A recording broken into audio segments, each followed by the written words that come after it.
Good afternoon, Frank. I hope you're doing well. As you can see, I'm in a different spot this afternoon, but that's because I'm trying to give a little emotional support to our new junior co-host.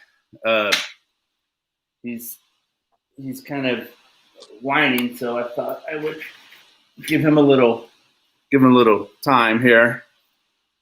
So here he is.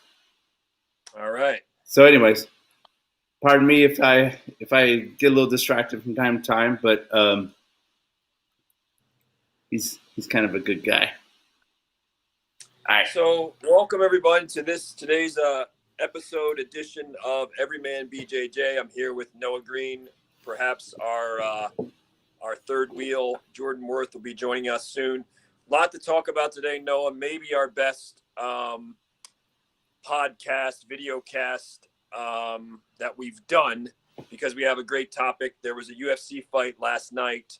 And that fight, the result of that fight is all over ESPN. If you go to ESPN's homepage and you scroll down not very far, one of the marquee stories is the story of, Max. I don't know how to pronounce Max's last name, Roscoff, whatever, a hot prospect, a very promising prospect, 155 pounds, a guy who had the look. Some people who know him and trained with him in Las Vegas, like this guy could be a future champion, a future UFC champion, made his UFC debut.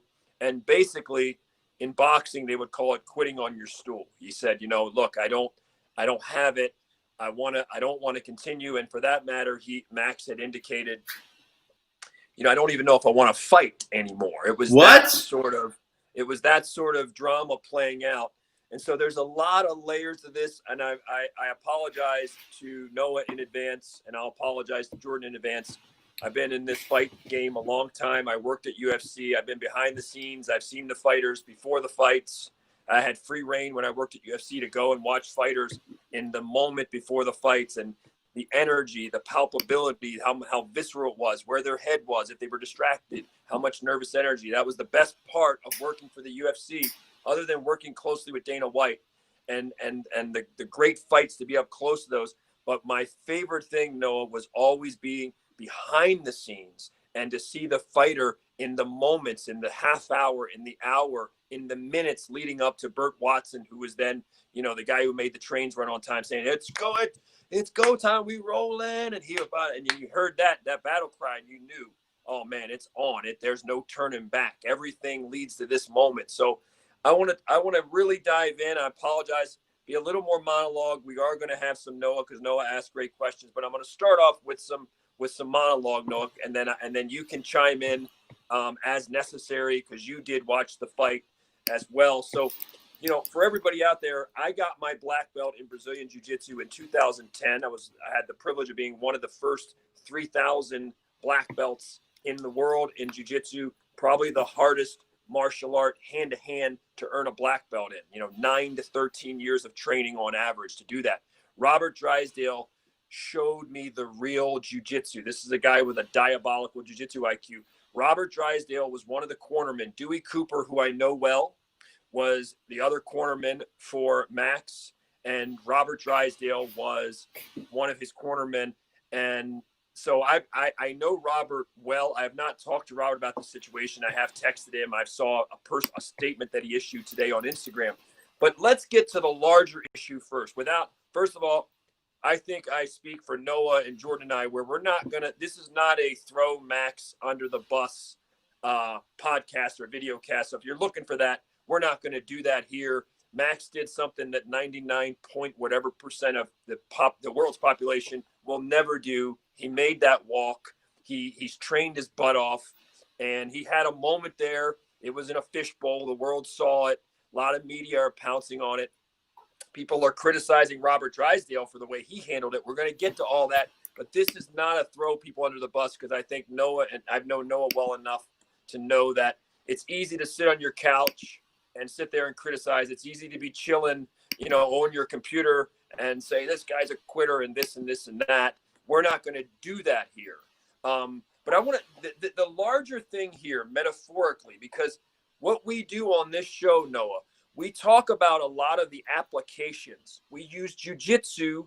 What can we learn on a jiu-jitsu mat that transcends and transfers to our everyday life, to our everyday challenges. And by extension, we're looking at all martial arts, all combat sports, and say, what is it that happens in that, on those mats, or in that cage, or in that ring, that transcends? What does that say about how we will respond to things, how we will deal with things offside of the mat in real life? A lot of times our real life battles are a lot more challenging than the cage. But the cage, the mat, the boxing ring, as a preparation ground for making us a more holistic person, a more confident person, a more resilient person, a gritty person. And so the larger takeaway of what happened for Max there, for people out there, the larger takeaway is, at what point, Noah, do we wave a white flag? At what point is it okay to wave a white flag and say, I have to concede this one? Don't have it today. I have to quit on this. I need a restart. I need a reset, and maybe I'll live to fight another day. Because what's happened in the fight sports, and it's been like this for a long time in boxing, it's like this in wrestling, it's like this in jiu-jitsu. It's almost like a lot of people are, including the fans, are trained to say, hey, listen, if you dare quit, this is the cardinal sin of the fight sports. You cannot quit, never quit, right? That's just drilled in. Every motivator, everybody, every coach, like, never quit, don't stop, right? Give everything, and yada, rah, rah, rah, rah, rah. And that is embedded into us. And so what do we do in a situation like what happened to Max? What do you do? This is what's interesting, Noah. If you're on a soccer field and you're having a bad day or you cramp up, guess what they do? They take you out of the game, and nobody bats an eye that the star player came out and only played 40, 45 minutes or 50 minutes because his hamstring tightened up on him, because his head wasn't in the game for whatever reason. You could do that with a baseball player. They bring in the designated hitter, whatever. The guy takes a day off. In the NBA, they have what's now called load management, right? For guys like Kawhi Leonard and others, where say, look, we're reducing his minutes, or he's not going to play tonight because the season is so long. Fighters and combat sports athletes don't have that luxury, to the point where even in high school wrestling, when I was in high school wrestling, guess what? If you started to cramp up, you didn't get a timeout, Noah. The match was over. If you jammed your finger, you jammed your thumb really bad, and you wanted, this is when I was in high school wrestling in Maryland. If you tore ligaments in your thumb and you had to stop, guess injury timeout?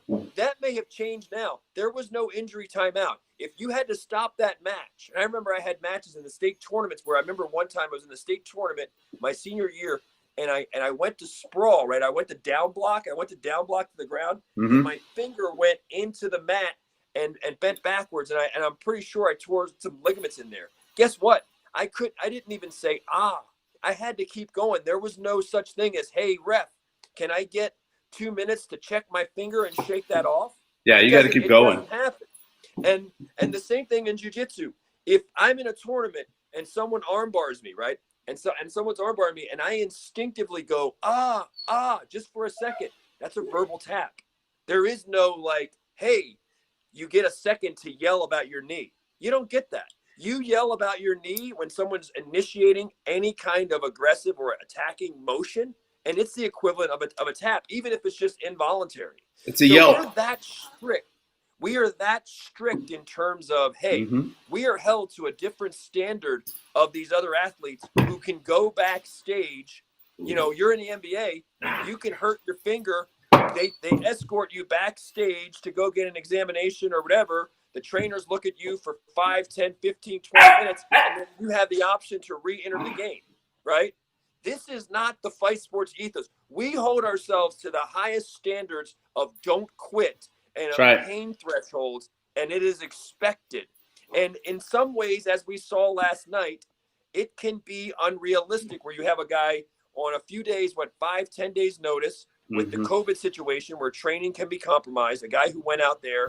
And Robert had said today, Noah, he said in his Instagram post, which I would recommend everybody out there look at if you're interested in this situation, he went a little deeper in it, and he said, we were overconfident. Tactically, strategically, we were overconfident. Now, before Robert had said that, I was going to say that on our show I was going to give in the 2 or 3 reasons that were most likely to explain what happened yesterday. I was going to say that overconfidence probably played a role in that, a big role. And I'm grateful that Robert confirmed that. And so why would overconfidence play a big role in that?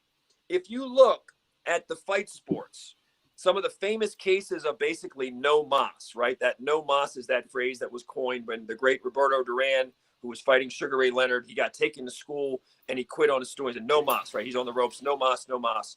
And that's the most famous quit on your stool ever.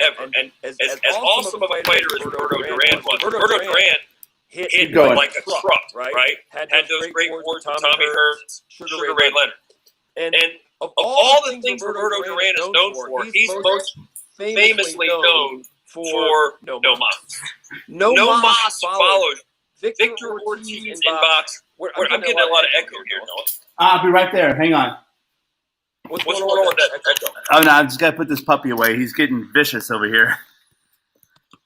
Try that. What is it? How's that sound?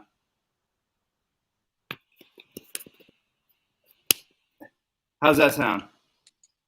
You got any, hang on. A little bit better? Keep going. Please keep going.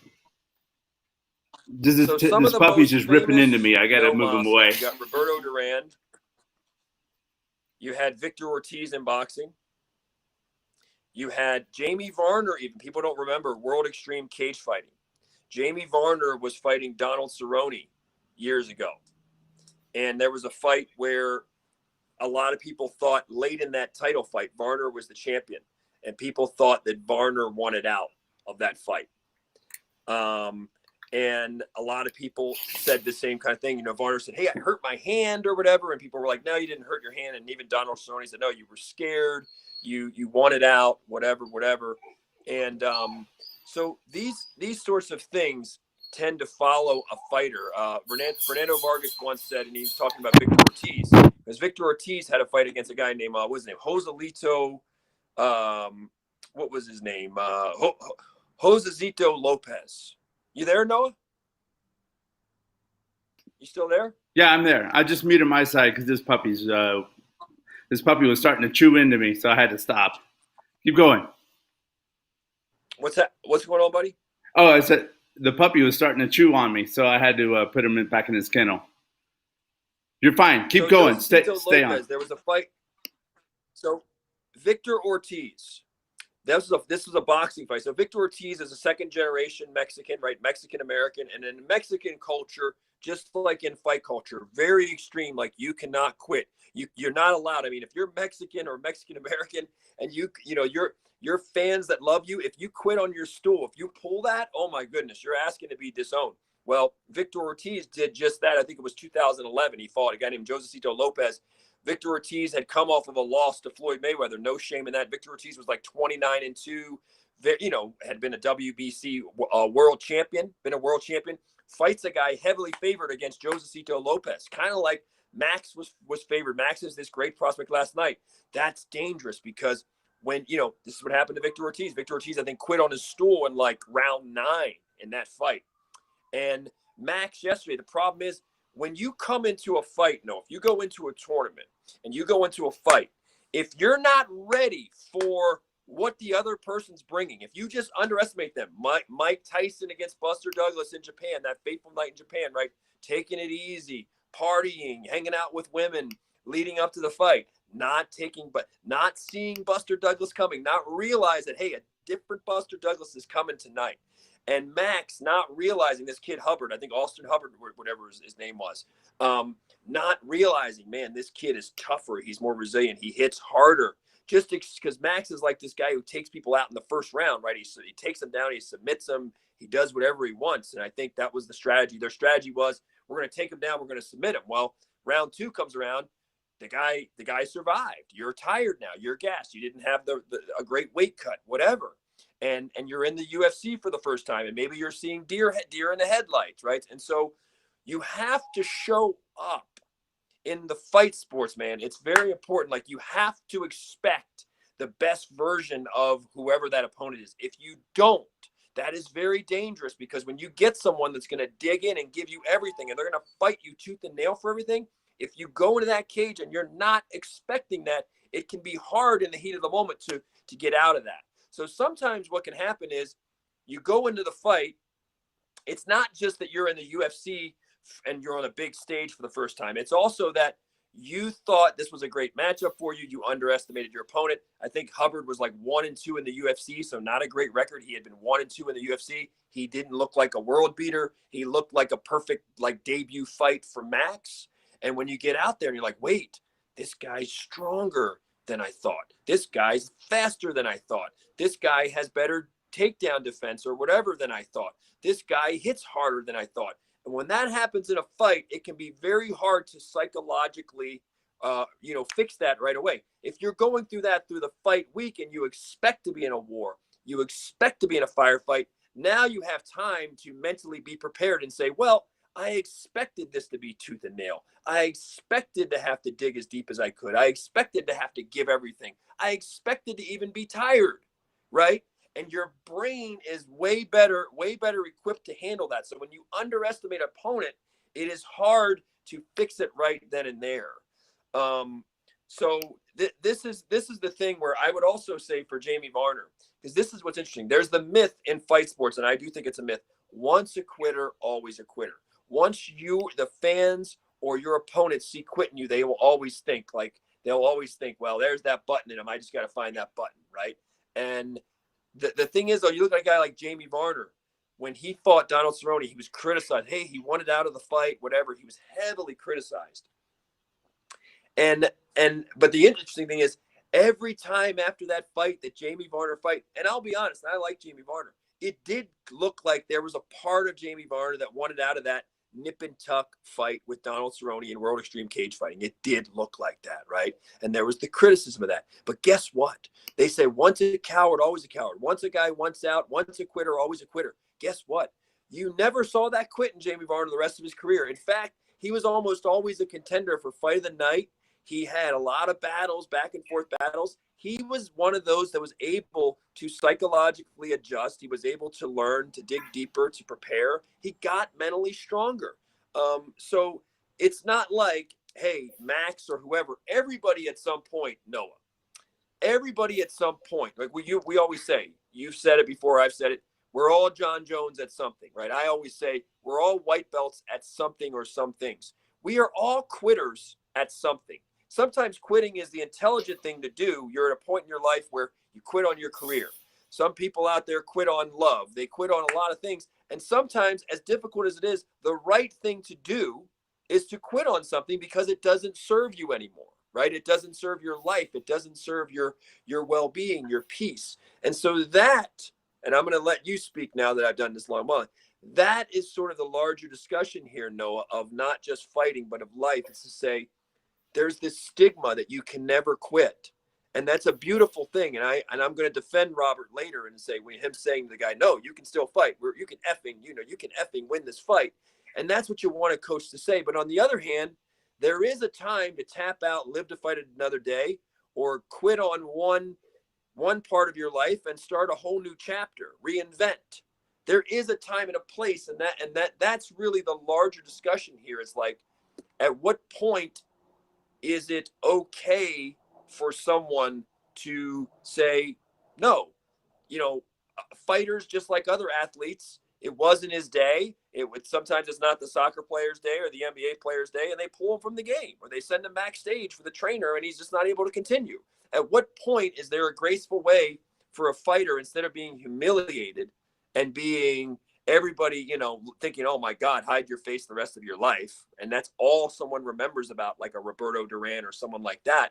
At what point do we say, wait, we're being too hard on fighters? We're all quitters at something. And sometimes in our life, maybe Max will never fight again. I don't know. Maybe he should do something. I don't know. Maybe he should do something else. But the reality is, do we have a right to really look down on him?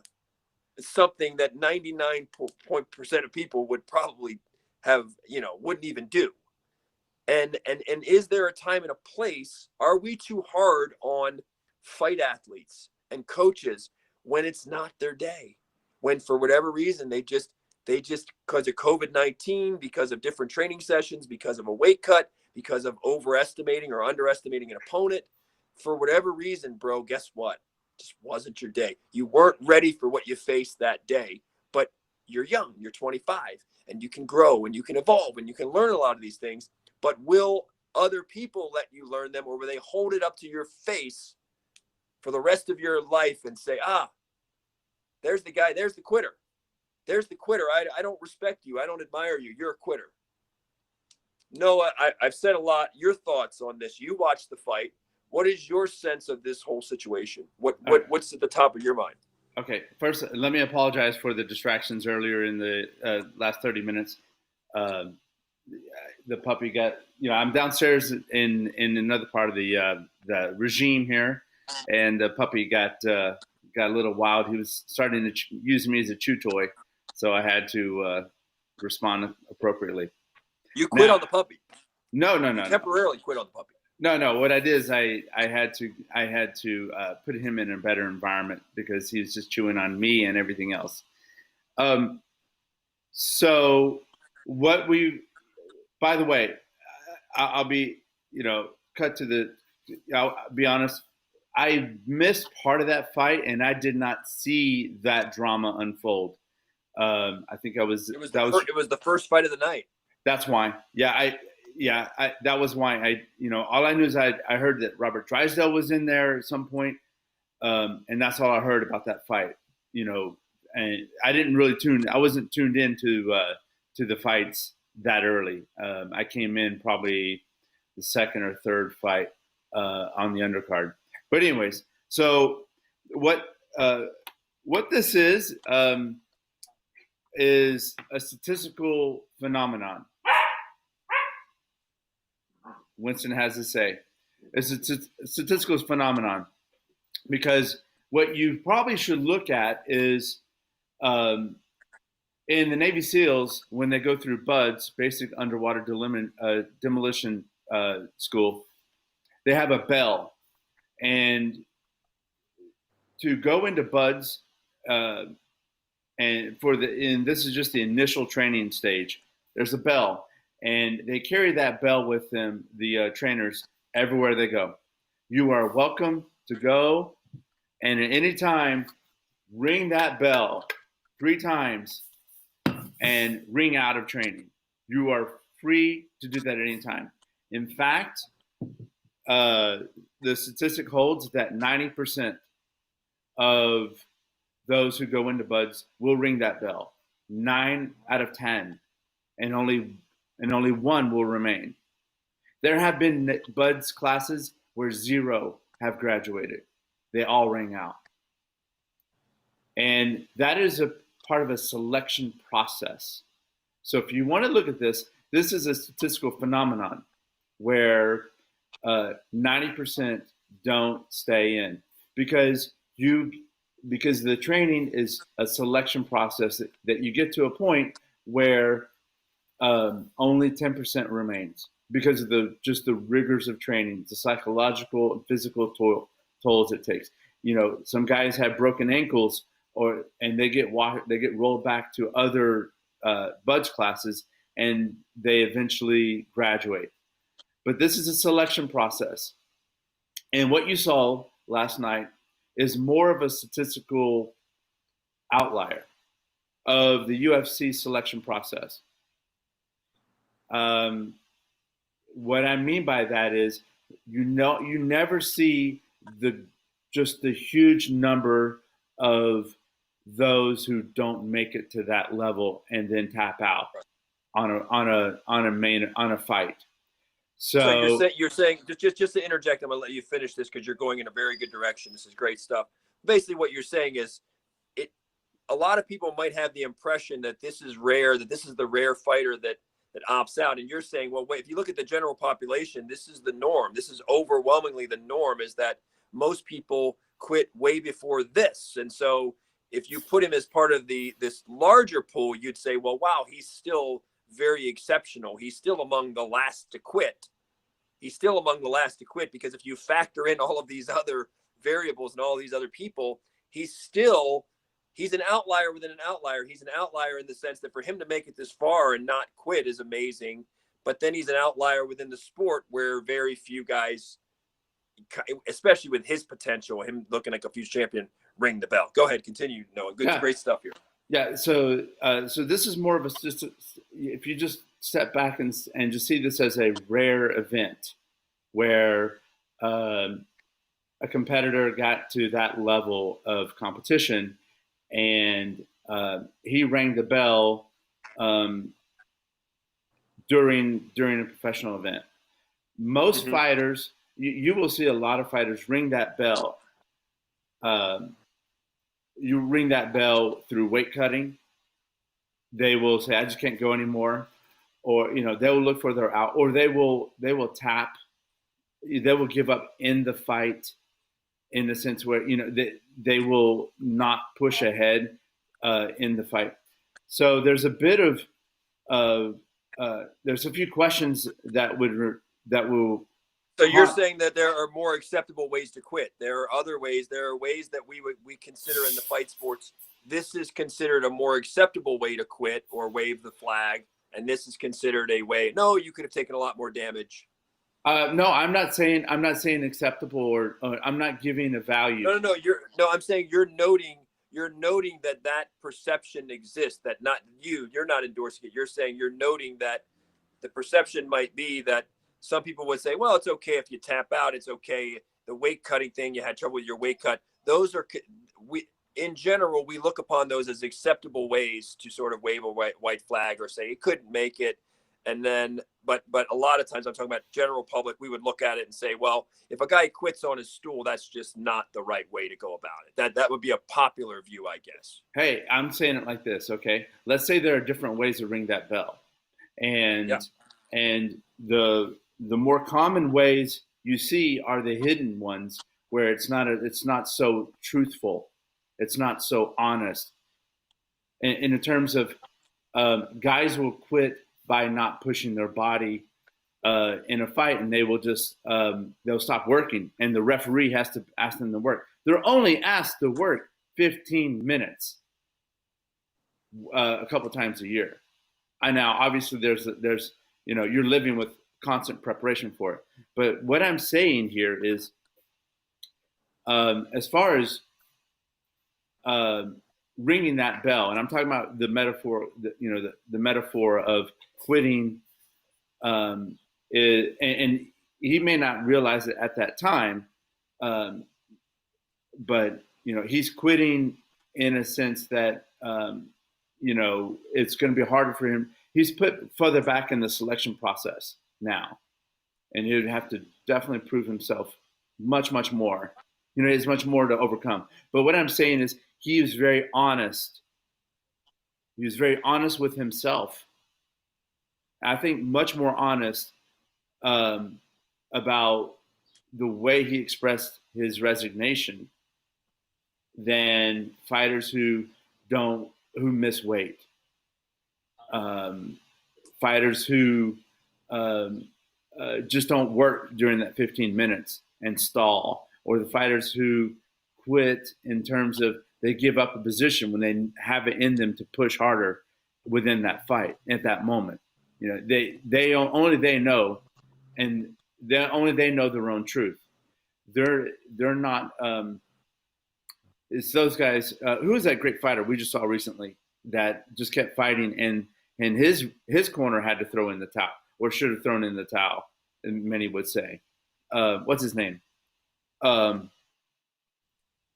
Eddie Bravo's guy. Eddie Bravo's fighter. Oh my goodness, come on. He's a top guy.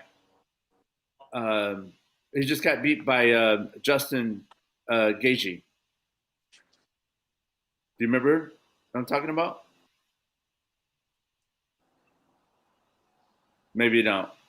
Frank, you hear me? Oh, maybe Frank doesn't hear me. Yeah. Yeah, I'm having trouble. Yeah, it was difficult. It was a little garbled there. Okay. Who was the fighter that Justin Gaethje just beat? Ferguson. Yeah. Okay, Tony Ferguson. You see, now this is the opposite, where he is if he would be a top Navy SEAL. You know, Ferguson is one of those guys who he would make it through that selection process because he just stops. He's a zombie. He doesn't pay attention to the body anymore. I don't care how much I'm hurting. I will walk on a broken bone and get to the finish line. The opposite of that, you know, where you normally see guys come through fight camps and they have an injury, and they still go out and fight, but they don't go to that level. They don't go to that level of hurt, and they will lose in the fight. You know, whereas Tony Ferguson would fight physically. So I would just say this is a very statistical outlier in the sense that there's a selection process with the UFC, and this gentleman was very honest in giving his resignation, as opposed to missing a weight cut, coming in and just stalling in the middle of a fight, and wound up getting some kind of submission on him. Well, what's interesting is, so technically this is called, I guess in boxing they call it an RTD, and an RTD is a referee technical decision, meaning maybe the corner or the fighter signals, hey, I don't want to fight anymore, and then the referee technically from that takes that command and says, okay, I decide to stop the fight. And so, but the interesting thing is there are a lot of variables. Like a lot of times, David Terrell fought in the UFC way back when, and David Terrell reminds me of like Max as a prospect, because David Terrell was a Cesar Gracie black belt, and there was so much buzz about David Terrell. He was this, you know, jiu-jitsu wizard, and he was so strong, and he just destroyed everybody in training, and he destroyed everybody. And he fought Evan Tanner. And Evan Tanner weathered the storm. David Terrell went at him, David Terrell got a hold of Evan Tanner's neck, sunk in this nice guillotine choke, and it was like, oh wow, look, this guy David Terrell is he's going to do his thing again, right? He's phenomenal. Well, guess what? Evan Tanner weathered the storm, survived that choke, right? Popped his head, and when he popped his head, David Terrell was gassed. He had put everything in that choke, and it was just Evan Tanner was just on top, just going away. And that, you know, we saw right before our eyes this phenomenal prospect, David Terrell, who had the it factor, who had so much buzz around him, who looked like, wow, he's the next great thing. And we saw him one out in this fight against Evan Tanner. We saw him get tired. We saw him one out, and David Terrell was never the same again. And so a lot of times what we see is people who are great at being, at the old saying, great at being the hammer and then not as good at being the nail. That's one of the downsides to being Mike Tyson or even a David Terrell or somebody who's heavily favored. One of the downsides is a lot of times you're not the nail enough. When you're the nail more, like I've been the nail many times in training, when you're the nail, if you keep showing up, you get okay with being, you get comfortable with being in bad spots. You get comfortable with it not being your day, and you learn to become more resilient and more determined and more adaptable. And it's like that thing where that struggle makes you stronger because you're used to being in bad spots. You're used to being really tired. Okay. And yes. You get the experience, you get the repetition, you get to learn how to work through it. When you're always the hammer, or almost always the hammer, the problem is you don't spend as much time in those bad spots where things aren't going your way. So we've seen that with some hot prospects. We see that with some champions later in the career once they start to fight the best of the best. And maybe they haven't had the experience of being in the wars. They haven't had the experience of having to dig so deep. They haven't had the experience of the lactic acid. They haven't had the experience of being the nail, right? It's the paradox of you don't want to spend so much time as the nail that you stop believing and something leaves you and you become jaded and you become a loser. You know, if you're the nail too much all the time, then it can breed losing, right? Because you got to know how to win. But if you're the nail just enough, right? If you're the nail enough, or you spend a lot of time as the nail, but you still learn to be the hammer, you stick around long enough, right? But you do have to spend quite a bit of time being the nail. And there's a balance. Again, if pitchers in Major League Baseball, why do they have a minor league system for most pitchers? It's very rare for them to take a phenomenal pitcher who's 18 years old, 19 years old, and throw him straight to the majors. Why? Because they don't want to dent their confidence. They don't want them to just be the nail and get racked 18, 19 years old, and then their confidence is just screwed, and they're never the same. Most pitchers will not psychologically recover with that. So they don't want them to be just a total nail and just get racked and shellacked. So they put them in single A, they put them in double A, they put them in triple A. They're going to be the nail sometimes. They're going to get hit, but they build them little by little, right? So that they're confident, just the right way, so they still have confidence. They don't get. So if you're the nail too much, most people, we see this in white belts and jiu-jitsu, if they're the nail too much, most people are just going to quit. If they could have a balance and, get a couple submissions and taste what a submission is like and win sometimes, they might keep coming back, right? But what is undisputed is to be mentally tough, to really have a very strong grit IQ, you have to spend quite a bit of time as the nail. Mm-hmm. And when you don't, and when you're the next great thing and you're not used, because even in gym, I mean, I know that like Max is one of those guys, he wins like almost all time, even in the gym. So when you don't spend as much time in the nail, that can be to your detriment. You really need to spend, and I'm not saying he hasn't at different kinds of his career. This is not a referendum on Max either, because I think very highly of Max. I respect him. It's his brain, it's his body, it's his career. He has my respect. The guy is a stud. He had an off day. But getting back to the larger issue, that's why the confidence, just the right amount of confidence, but not arrogance, not underestimating somebody, not being. Sometimes another thing that happens, Noah, you can come into a fight and you can be so in love with a certain strategy or a certain path to victory that when that breaks down, your confidence plummets. Your sense of I can win this plummets because you're so all in on that one strategy or there are two strategies. And when those blow up on you, you're like, oh my God, I'm screwed. I'm tired. The lactic acid has built in. I've got labored breathing. Dana White is there, 10 feet away or 12 feet away looking at me. Is that Dana White? And then is that Joe Rogan or whatever? It can become surreal, right? So you can have a thing too where that strategy, that's why, again, Kyle Dake, the four-time national champion in wrestling and the world champion in freestyle wrestling, he said, what's the secret to his wrestling? Adaptability. He's like, I can go out of bounds, and he's like, wrestling to me is just adaptability. I have to constantly adapt to my opponent. What's his last name? When you're too wedded to a certain strategy or a certain tactical, and we're going to take them down, we're going to beat them up, we're going to submit them. Okay, well, I took him down. It didn't go my way. I don't know if I have the energy to take him down again.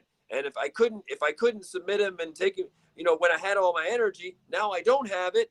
And now he's kicking my leg in. And so these are the sorts of things that when you get into the deeper psychology, you're like, wow, it's spending the time to be the nail, to grow that grit, to grow that resilience, to grow that experience, to learn how to dig deeper. It's also not falling in love with one or two strategies, right? Go into a fight, don't just have a plan A, right? No plan B. Or do you have a plan A, a plan B, but now what happens if they adapt, or what happens if your hand breaks? Now you can't do plan A or plan B. Or an injury. Well, or an injury. You to have confidence, for you to have confidence, you've got to believe that, okay, sometimes no, I'm reaching an extreme here, okay? This is the way an extreme champion would think, or an extreme Navy SEAL, or an extreme special forces. This is what they would say. When everything blows up, find a way. You've heard that in business too. You've worked in some way. When they say just find a way, get it done, make it happen. You know what that means? That means plan A didn't work, plan B, maybe plan C. It means we got to improvise. We got to adapt. That's the level when you start talking about going higher the pyramid. And that's hard on 25-year-olds. That's hard because that's not the way U.S. Marines do this every day. People would think.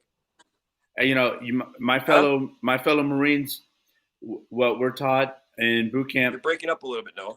Oh man, I don't know why. My fellow Marines are taught every day. Find a way. I don't care how. Just get it done. That get it done mentality. If you're injured, well, stop thinking about the injury and it's mission accomplishment. Then troop welfare. All right. That's, that mindset of interoperability, where no matter what happens, you keep going. The mission must be accomplished. So, did you say Cal Day or Cal Deg? I want to get that name down. Is it Cal Day or Cal Deg? You're breaking up. I can't hear you at all, Noah. That's unfortunate. All right, I don't know why. I don't know why I'm losing you here. Yeah, that's unfortunate. Let me see if I can get another microphone or something. Did you say Cal Day or Cal Deg? Well, I was talking about David Terrell. What do you mean, Cal? Yeah, what was his last name? There's David Terrell was the one gentleman who was Cesar Gracie black belt. He was phenomenal. He just, I think, just mentally, he just, he didn't have that something that we see that certain champions have, where he had the goods. David Terrell had the goods. He just didn't, he didn't have sort of that mental. And again, I'm not picking on David Terrell. David Terrell was a nice guy. He was a handful. He was an awesome fighter. It's hard out there. There's a lot of pressure. There's a lot of expectations. There's a lot that can go wrong. There's opponents that rise up on a certain day and you didn't expect them to rise. You didn't. Sometimes the guy you think is going to show up just doesn't show up. He's the best he's ever been, that opponent, right? Sometimes the underdog, it's just their day, right? Yeah. Underdogs have their day. They're just in the zone. They have their best day. You have your not very good day, right? And those things happen. They happen in football. And mentally, we're talking about, in the fight world, we're talking about the creme de la creme of mental toughness. We're talking, there's very few things that are as mentally demanding as being in a fight. Even in some of the wrestling matches and jiu-jitsu matches, there's a lot of pressure that goes into those situations. There's your mind. This is the thing too, Noah. Your mind, people don't understand this, how much your mind plays tricks on you fight week. Even if you're a wrestler, if you're a jiu-jitsu player, as you get closer to the World Championships, Pan American Games, you get closer to a fight. I saw a lot of people in street fights, they were beasts. I saw people growing up, they were being a street fight. You made them mad. Boom. They just flipped the switch. They were ready to fight and they weren't scared, right? In a fight, it's so much different because you have the whole week for your brain to play tricks on you and say, well, what if this? And what if that? Why am I doing this? You have weight cuts. Your brain, you have a lot of brave guys that can fight, and they could fight if it was spur of the moment. You messed with them, you insulted them, you insulted their girl, whatever. Bro, you could see videos of this, like, wow, they don't even think twice. Well, fight week is different because it gives you a chance to think 1,000 times. It gives your brain a chance to be monkey-minded. It gives your brain a chance to think of every what if, everything that can go wrong, which is the way the human brain naturally works. The way the human brain would naturally work if everybody was a cage fighter is, the human brain would start thinking of everything that could go wrong the week before the fight, and it would start thinking, why do I do this? Yeah. Why am I doing this? Why is this worthwhile? Why am I not making more money? That's what the average person's brain would do leading up to a jiu-jitsu tournament, leading up to a fight. Even if you're even if you're the toughest of the tough, guess what your brain wants to do? It wants to run toward the fears. Why do I do this? Go watch the documentary Like Water with Anderson Silva in it. Anderson Silva before the first fight with Chael Sonnen, my old friend Chael Sonnen. What is the great Anderson Silva? One of the greatest, maybe a guy who could be on Mount Rushmore, one of the 5 or 6 greatest to ever put on those 4-ounce gloves. He says before the fight, first fight with Chael Sonnen. And Chael Sonnen talked about his wife and barbecues and talked about Brazilians and deserved, this is like, wow, Anderson's going to just slaughter Chael Sonnen for saying all these things, right? Right before the fight, documentary, Anderson Silva was like, I want to go back. I want to go home. I want to go to Brazil. Wow. I don't want to be here. You see what Henzo? Anderson Silva. You see what right? Henzo said. His story. He's sitting on the bench with other fighters there, and they're all saying those similar kind of things. And Henzo's like, I would rather. This is the only place I want to be. I love this. That's also a rarity, you know. He is the first of all. Renzo Gracie is the real deal. He's not the creme de la creme of fighters, but he is a true fighter. He will fight anybody, anywhere, anytime. If you cross the line with Renzo Gracie, as nice as he is, as sweetheart as he is, as you know, he's a very talented philosopher. He's a phenomenal teacher, one of the highest jiu-jitsu IQs of anybody I've ever met. But he really is. If you cross the line with that guy, even at 53, 54, whatever he is, I know it by a lot of people, and I've met Renzo a couple times. Renzo Gracie will be anytime, anywhere with you, bro. He is a true, like, you know, he does not mess around. He is psychologically built with that whole Fodacy mentality, right? That screw it mentality, that, you know, F it mentality. He lives that. That's not just a slogan. That's not just because it sounds nice. That is the Renzo Gracie beneath that gentlemanly philosopher, cuddly, you know, funny comedian exterior of his, eloquent. Underneath of that, even, you know, his body throws people off too, because you see Renzo without his shirt off. I mean, Renzo's, you know, he's a stud, but he doesn't, you know, he's not the most impressive fighter with his shirt off. I mean, he's not. He doesn't look like a fighter when he takes his shirt off. Doesn't need it.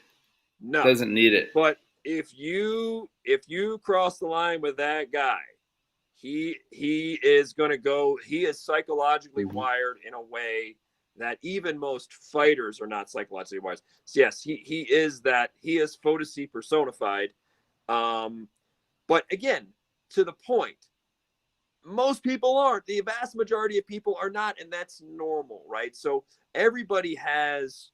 I mean, like, you know, I said a quote, you know, on a meme a couple years ago. If quitting never crosses your mind, you're dreaming too small.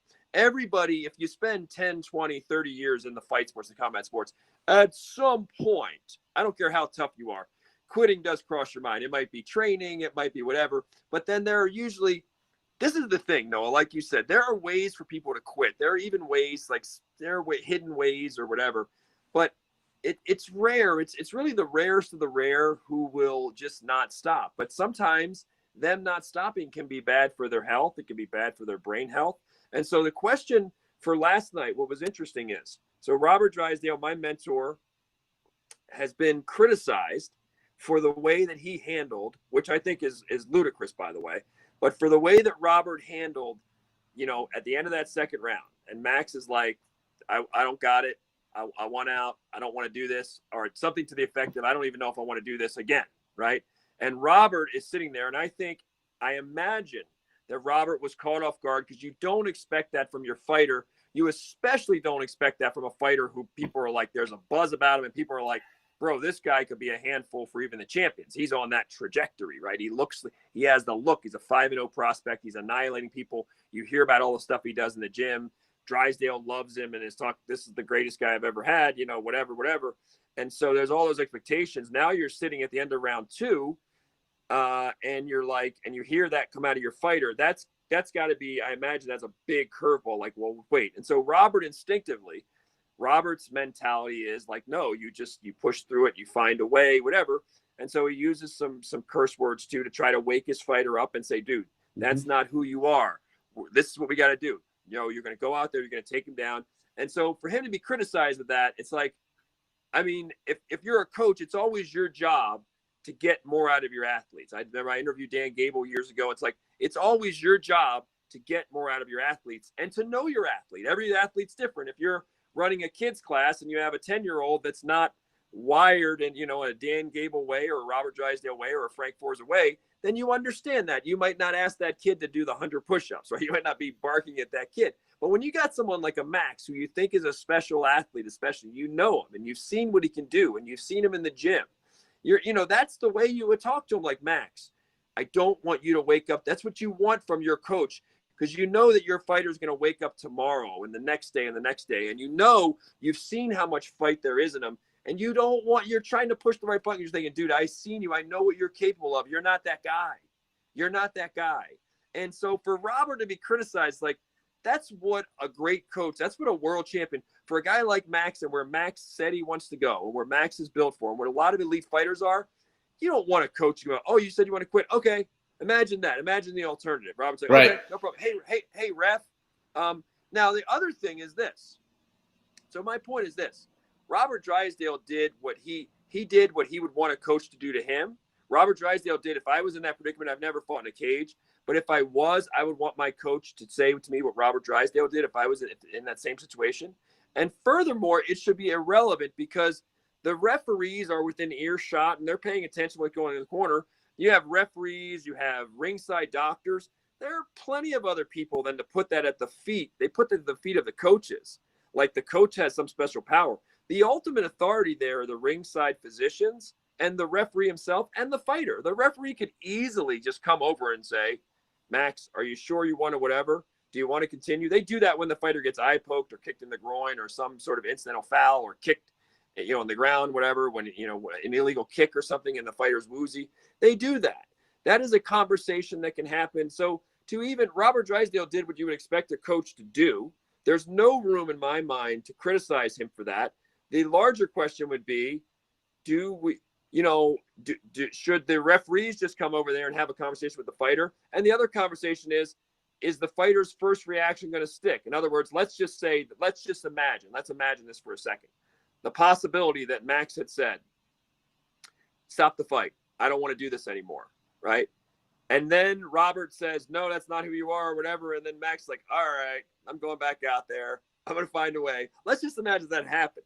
Now, would the criticism have been valid then? And let's even imagine if Max had won the fight, because the fight was arguably 1-1. Let's imagine if Max had flipped the switch and, snatched victory from the jaws of defeat, whatever.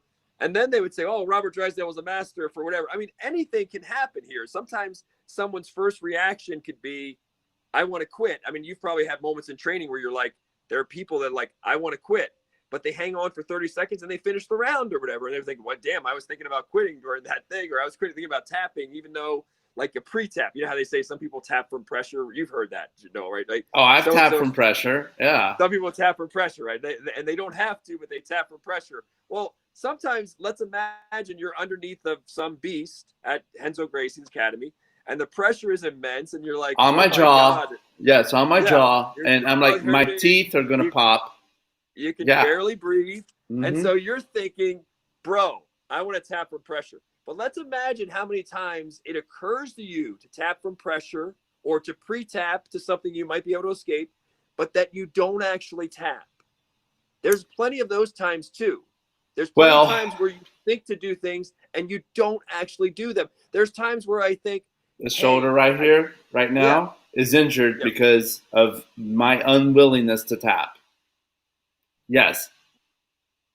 So there's tons of things in our life where have you ever woken up one day and you're like, I don't feel like doing this today. I've had days where I didn't feel like doing something, and I've had really good performances. I've had very good performances later. So those things do happen where you're thinking, I don't know if I want to do this. I don't know if I want to go on this date. I don't know if I want to buy this house. And then when you do those things, you go on the date, you do the performance, you buy the house, whatever, and you're like, wow, that was actually a pretty good decision.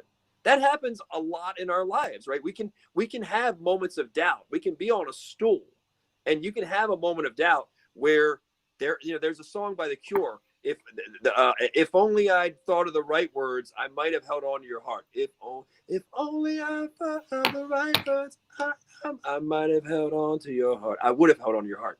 And that's a powerful line, because it's like sometimes the right words at the right time can work magic. So Robert Drysdale was just doing what a coach like, hey, he could have, and let's imagine too, if there was no cameras and no mics. Imagine if there were no cameras and no mics and that exchange happened. And let's just imagine, this is kind of mean, but let's imagine Robert had just said, you're getting the hell out there, right? And scared him more than quitting. Like scared, dude, just like scared him, right? Like your mom would scare, how your mom would scare you, like, hey, imagine if your mom's like, you're getting your butt out there right now, whatever. Oh, yeah.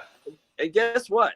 There are guys out there that would think about quitting on their stool. And if their mom was in their ear, you absolutely are doing whatever. There's no way. There's a story. I interviewed a fighter when I was doing some stuff for Professional Fighters League. And it was one of those fighters from Dagestan, where Khabib is from, right? So Dagestan's a whole different animal, the way they raise those kids. They raise those kids like, you are going to fight. You're never running from a fight.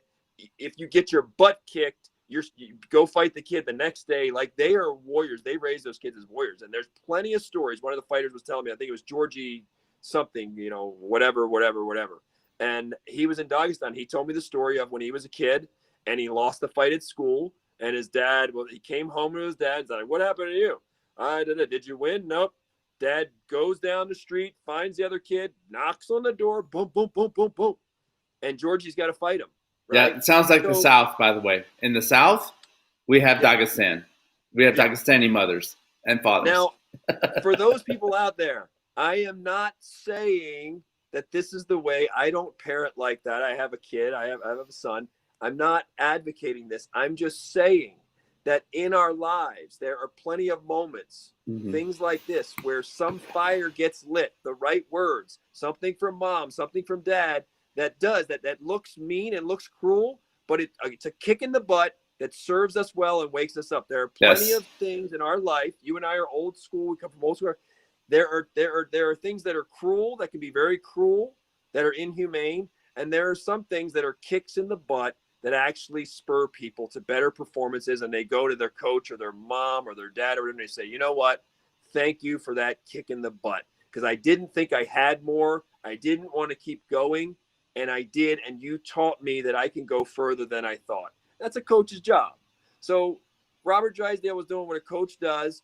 There would be times if there was no cameras there, if you said that to 10 fighters, right? Let's say 10 fighters were on their stool, and Robert was to talk to 10 of them. If 10 of them wanted to quit, I bet you some of them, if there were no cameras there, you wouldn't even know about it. Some of them would go out there, and a couple of them might even win the fight, right? So things can go many different ways. We just saw how it went yesterday in that particular day. But the point being that because of the media now, we have all these cameras, we can fishbowl this and a lot gets made of it. But this has actually went on more than people think. And there have been times where the fighters actually got off the stool, got a second wind, got their mojo back, flipped the switch mentally, and then went out there and won the fight. So anything can still happen when there's time on the clock.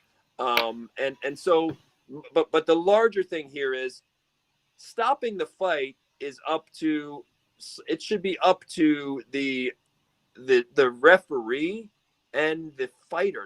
That has no bearing. Robert Drysdale doesn't have the right. Let's say that Max insists and the referee comes over there. Robert Drysdale doesn't have the fight to make that fight go on. Robert's job, Coach Drysdale's purpose is to bring the highest and best self out of that fighter that he's coaching. Yeah. That's his purpose. That's his role. And so there can be no fault unless there's all the bases are covered. What Robert was trying to do is prevent a psychological scar from happening. That now this fighter is at risk of further damage to himself. And I'm talking about real, whenever you go to that part and they've given up on themselves, we have a real danger right now with this individual of self-harm. And I hope that because when you're a coach, you know your fighter. Like I even say this with you when we coach you, you know usually how much more your fighter has to give. So if you think your fighter has a lot more to give, and if you think it's psychological, not physiological, I think Robert, I'm just conjecturing here, I think he knew physiologically I know my fighter has a lot more to give. He can give more, he can take more, he can push through more. Psychologically, it's just normal. Sometimes it's not a fighter's day. He was thinking the problem here is that mentally, and so he was trying to say the right things to mentally. Yeah. But physiologically, there are plenty of trainers and coaches who would say, listen, it's just not our day. Why take all this damage? And I think that actually that's something that should become more usual, where you have some of these fighters taking unnecessary damage. Like you were saying, Tony Ferguson, you alluded to that. The girl who fought Amanda Nunes recently, it's like there come some fights that are so one-sided. There's so much damage. I remember when Junior Dos Santos fought Cain Velasquez. I mean, like, it was just brutal. I mean, some fights can take years off of a fighter, right? To take such a beating. And at that point, between the referee, between the athletic commission physicians, and between the corner man, it should be okay to say, listen, it's just not our day. I don't want my fighter to have a brain issue. I don't want to shorten their career. And you've got to go in and just say, look, yeah, you could maybe win this. There's a less than 1% chance you could give us one of the great all-time comebacks, but let's not play that game. Let's just, there has to be some way that we give them an out. But I'll be honest, last night, and I love Max, and I hope Max comes on to a great career. I hope he, kind of like Jamie Varner, I hope he dials in and fulfills his full potential. I like him. I respect him. I have no room for criticism. But I do think in that situation, I mean, this is a guy who's a very talented guy. I think he's going to say one day, I did have more to give physically there. Maybe I could have even, won it. But for whatever reason, he's a human being. It's a high-pressure situation. I don't know about his weight cut. I mean, he probably was a little bit too confident. COVID happened. A lot of things conspired. And on that particular day, at that particular time, the biggest issue was psychological. And that's just welcome to the fight game. The biggest issue there was a psychological thing. And so just like Noah Green, with all your books and all the time you spend on that, all the time I spend with my jiu-jitsu, it's really if Max wants to continue his career, he's going to have to invest heavily in his mind as a garden, right? He's going to have to feed that garden and grow that garden. He's going to have to invest heavily. Now, the beautiful thing is he has the experience now. He kind of knows that can happen. The bad thing is he's going to have to get over the criticism, because sometimes people can be sensitive. The worst thing for Max here might not be that he just quit there. The worst thing is how cruel fans can be and other people can be to never let someone live it down, to put like a no mas label on people. And I would just say to fans out there, forgive him. Understand this is a very tough, unforgiving sport. He's a human. Any of us, can have a moment where we're just not ourselves. It's just not our day. And he is a very tough guy. I think he is mentally tough compared to the vast majority of people out there. He's very brave. It just wasn't his day. It wasn't his time. Things can happen. And I actually feel great empathy for Max today. No, I really do. And I hope that he doesn't, again, when he looks at his own identity, he doesn't continue to carry that, maybe make peace with that. I think this is days or coming week or coming weeks to make peace with that and forgive himself. It can happen to anybody. 2 points I want to make on just as you're speaking about these things. One is there's a bit of fan ego as far as fight sports fan ego at play here. Breaking up a little there, no? I'm sorry. There's a bit of fan sports, MMA fan sports ego. Yep. Going on here. But the second thing is part of his training, part of his what his development will be is to spend time with someone like David Goggins. Mm-hmm. What would David Goggins do? David Goggins would seem to be more of a specialist that can take people far, far outside of their mental comfort zones and take them and get him used to, as you would say, being the nail, physically run him into the dirt, and then show him that physically he's got so much more to give.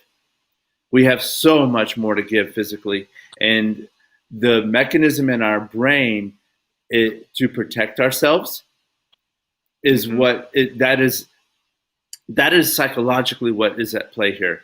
Is you cannot hold your breath and make yourself pass out. You cannot hold your breath. Okay, your body has in its lower limbic system neural pathways, neural functions for self-preservation. And that's where some of the training needs to happen for this individual. And for him to come back and to be a winner would be a wonderful story, because now his story begins. Now, Yeah. now his story begins. This is a brand new day for him. It's uh, full of opportunity, full of wonder. Get curious. He just needs to get curious about how he can write this story out. I'm You sorry if know, you can. this is interesting, Noah, because it really is a question. And again, we're not picking Max. This is all of us. It's like you say, you know, John Jones. We're all John Jones. We're all, you know, we are all Max at something. We're all, you know, there's a oneness there. We are all him at something or some areas of our life. And so these are teachable, coachable moments for all of us. We all have a lot of room to grow and evolve. That's what makes life exciting.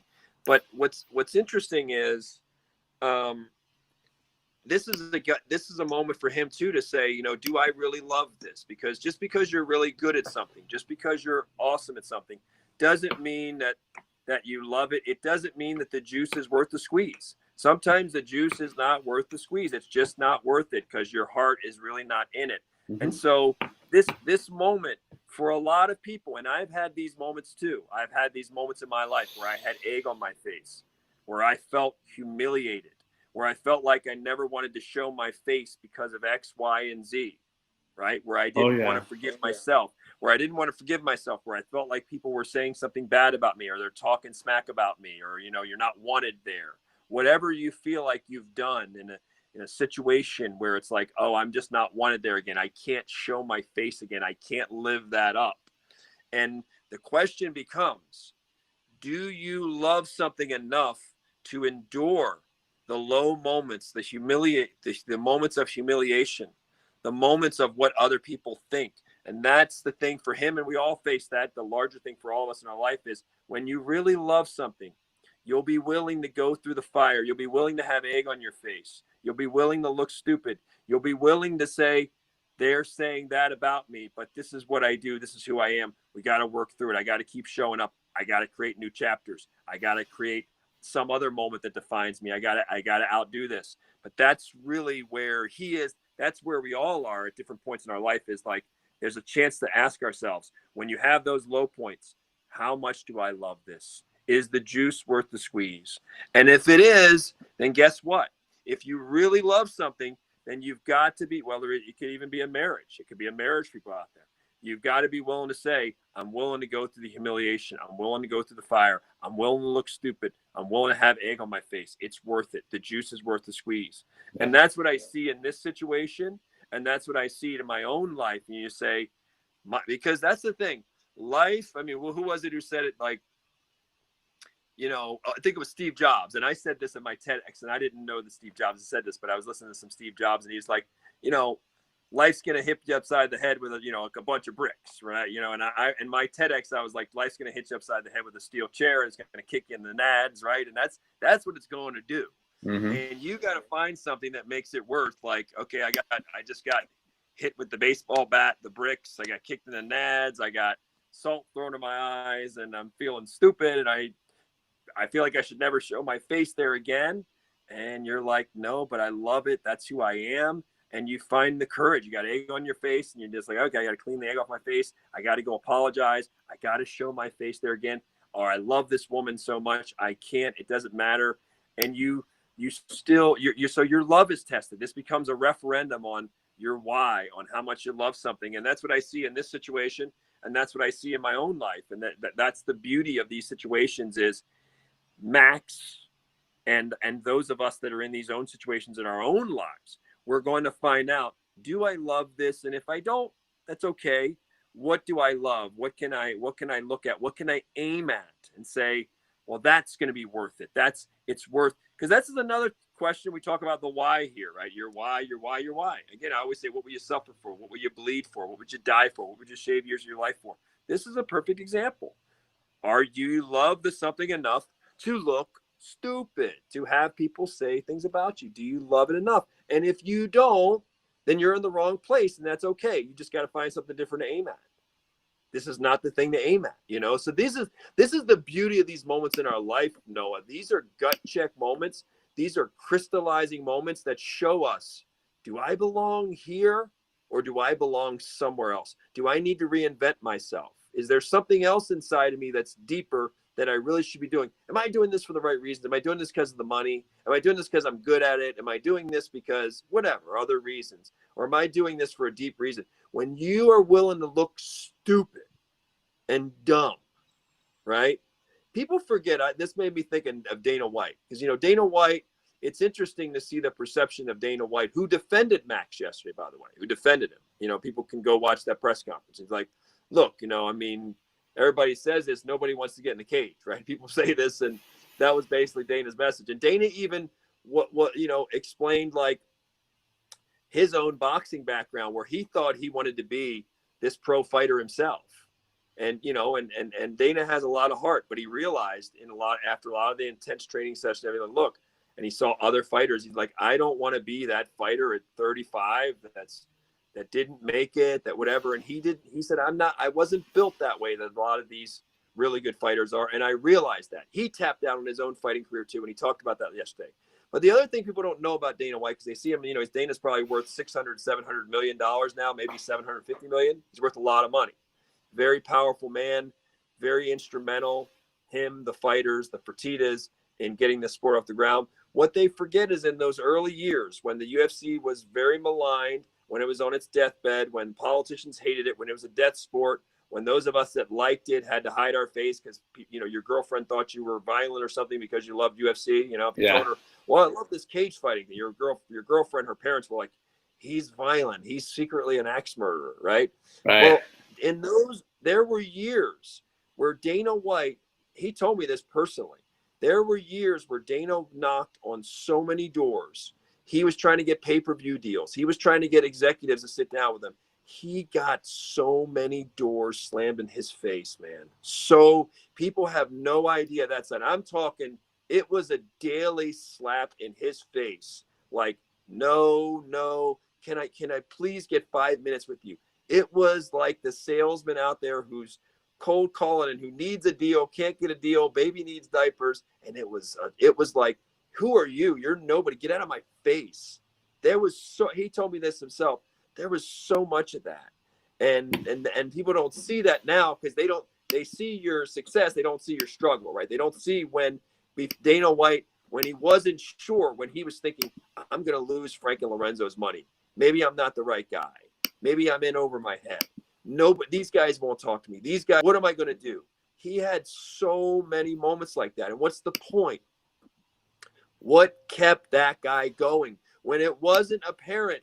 The UFC for years did not look like it's going to be some multi-billion-dollar thing. It didn't. It was losing money. It was Dana White's fault. It was his fault. Doors were slammed in his face left and right. What kept that guy going? What kept him saying? And you know what he said to me? You know what he said? Dana said this to me personally. His why was a little different. His why wasn't just, I love fighting. It wasn't just, I can make a lot of money. It wasn't that. It was an obligation, a loyalty to Frank and Lorenzo Fertitta that, look, these guys bet on me. They took a chance on me. They gave me this opportunity. I'm going to fail them. I'm going to lose their money. I'm going to hurt them. I made a promise to them. I got them in this thing. And now here they are. They're going to lose so much. It's my fault. See, it's my fault. It was like I said to you many times. It's not always the biggest motivator, the biggest angling carrot is not always what to gain. It's what to lose. He thought, there it is. His words to me. He said to me, I'm going to lose my friends.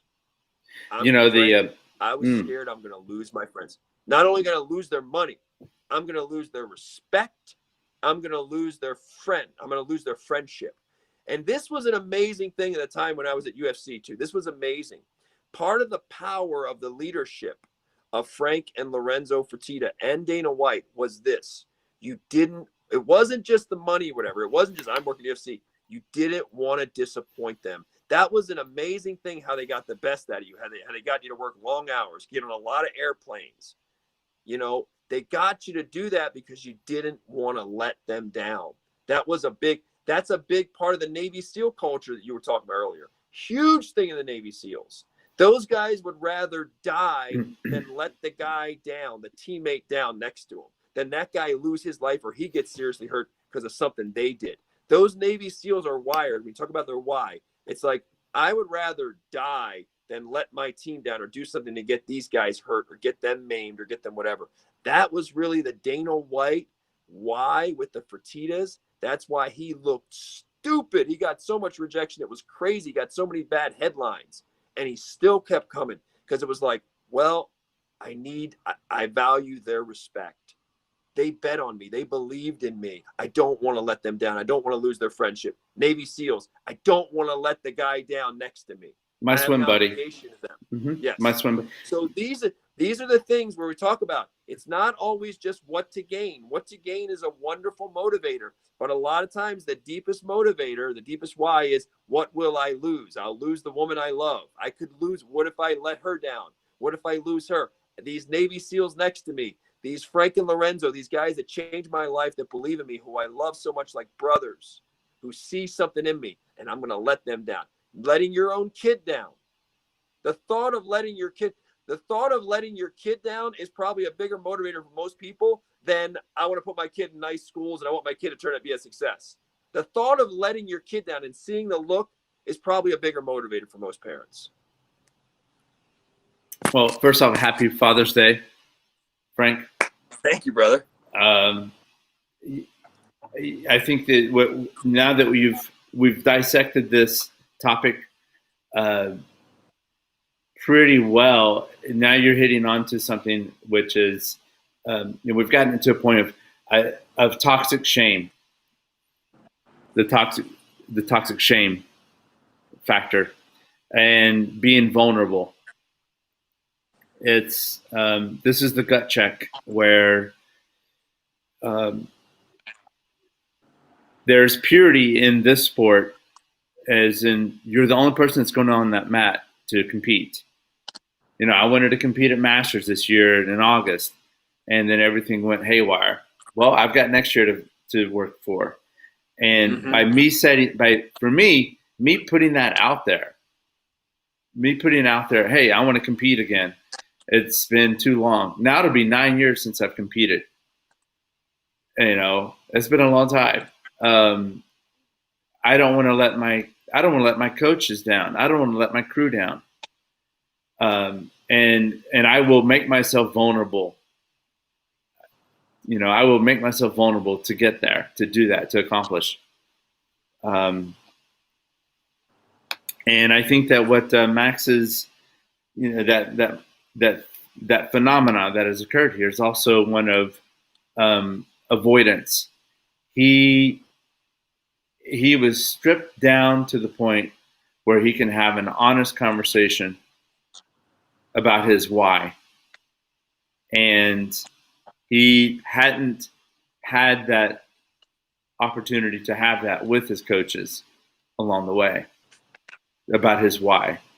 Because that's something it's more of a checklist item. Maybe Drysdale didn't have the opportunity to,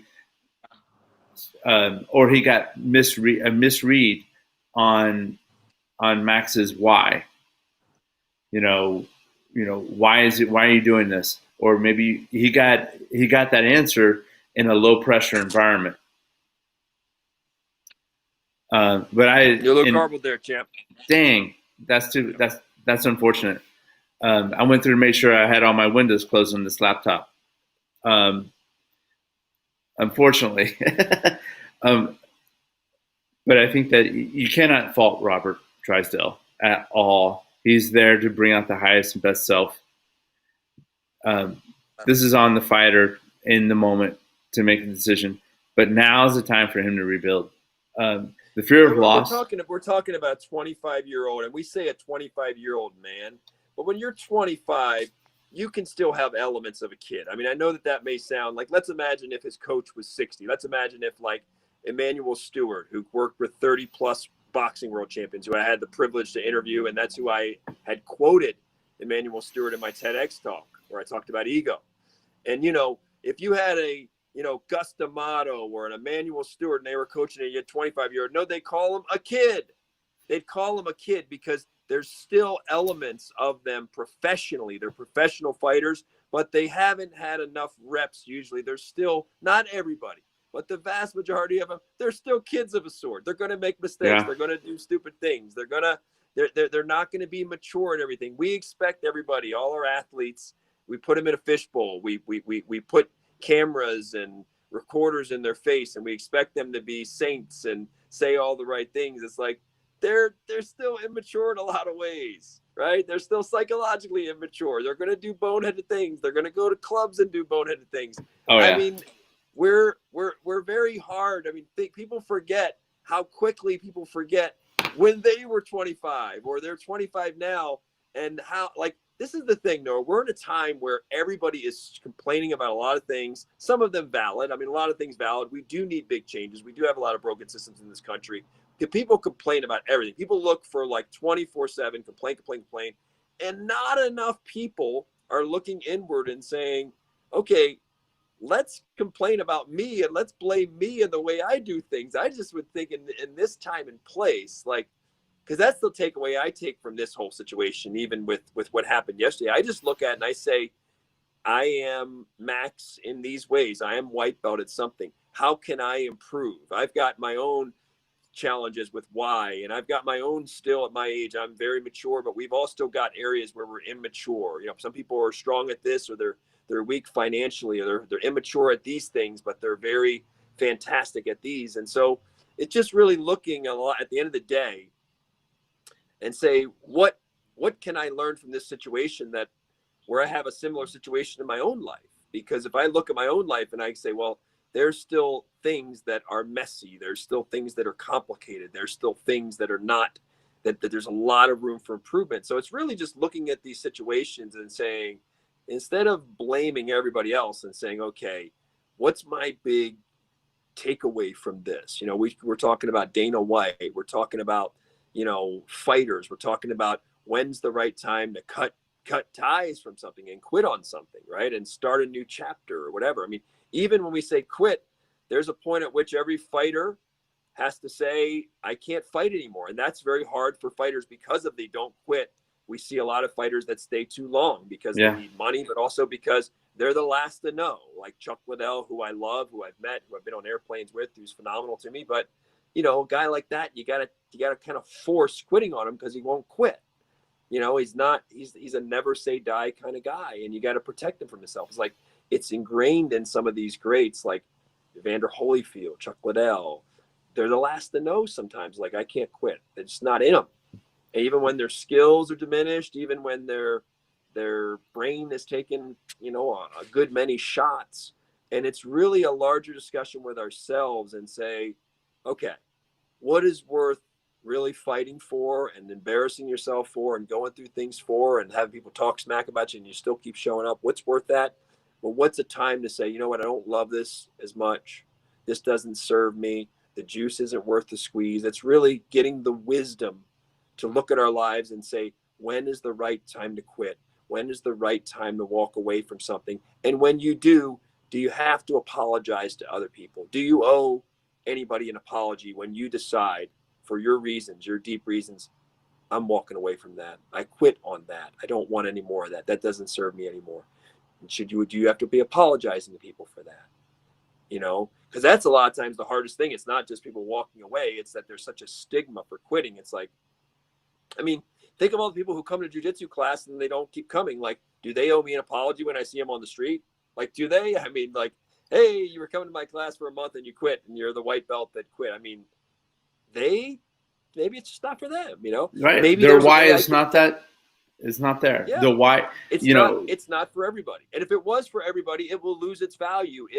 If everybody can be a Navy SEAL, Navy SEAL is going to lose its value. Those guys love that there's a weed out. If everybody can get a jiu-jitsu black belt and they hand them out like, you know, every year and a half or whatever to everybody, every 2 years, like some of the martial arts where you can get a black belt in 2 years, if that happens and it becomes epidemic, then the value of my black belt is going to seriously deteriorate, right? Yeah. I mean, it just not necessarily to me, but the perception of like, oh, he's a black belt. Right now, I remember, really quick final thing. I know we're winding down here, but I remember when I was one of the first 3,000 black belts. I mean, if you went into a room and you told everybody, you know, it's like, hey, you're the jiu-jitsu black belt, he were like, what? They hardly ever met that. Right? That had a lot of cachet. Even now, we probably have 30, 35, maybe 40,000. I'm estimating, give or take some thousands. But there's that many black belts now, and it's like, well, it's not as prestigious. It's not a room stopper. It's not like guys don't look at you the same. In the old days, guys like, oh, they thought I was a shaman or something. I had some special powers. He's a jiu-jitsu black belt, and that lasted a couple years. But yeah, you want it to mean something. So anyway, Noah, I know it's Father's Day. Happy Father's Day to you. Thank you. You've got your new addition there, your dog, and you've got the beautiful wife to get back to. We missed Jordan Worth. I don't know what in the world Jordan Worth's doing today, but we do miss him. We miss his insights, Mr. 10th Planet. He's running one of the 10th Planet schools there in Vegas, the daytime classes. So it's cool to see him involved. But Noah, we will convene. Maybe we'll even do we've been doing our special editions during the week as well. Everyman BJJ, we're set usually for 1:30 Pacific time every Sunday, 4:30 Eastern time. We shoot for about usually between 75 to 90 minutes. And because Noah decided to go on all these wild adventures and he's reinventing himself and he's buying dogs halfway across the world, we've had to miss a couple of episodes, which we will make up. So you can look for more of our content. We might shoot another episode or two this week. So I hope everybody out there, everymanbjj@gmail.com. You can find Noah, whatever, Mean Green something on Instagram. I'm Frank_Forza on Instagram. And this has been a pleasure, Noah. This is a conversation. I mean, we really have tackled a lot of this is amazing. We're fighting just as this magnificent metaphor for life. It's the same stuff. The one thing that I'm convinced of now, and it's not just guys like Jocko Willink and Joe Rogan and other people ringing the bell, but I mean, it's just a reminder that for preparing people for life and building better people, it's like, it's hard to beat the martial arts. I mean, the really elite martial arts, the ones that really work. I mean, I would just say top 3 or 4 things you could do in your life. Like if you wanted to build a kid, if you wanted to build yourself better, like maybe if you don't get a black belt, it's like, it's just a reminder, like this is just a wonderful space to build yourself up. A lot of humility, a lot of time is the nail too. And a lot of people that support you though. And like Robert's going to support his fighter, a lot of people that will be there for you and they understand and they're still there for you. A lot of people that are like family and, that the bonds and the relationships and the camaraderie that happens there. It's really a very special environment. The world needs it more than ever, especially a divided world where people are arguing over race, religion, party affiliation, this and that. You come to our ecosystem and just watch how we handle that without all the rules and regulations. It's amazing.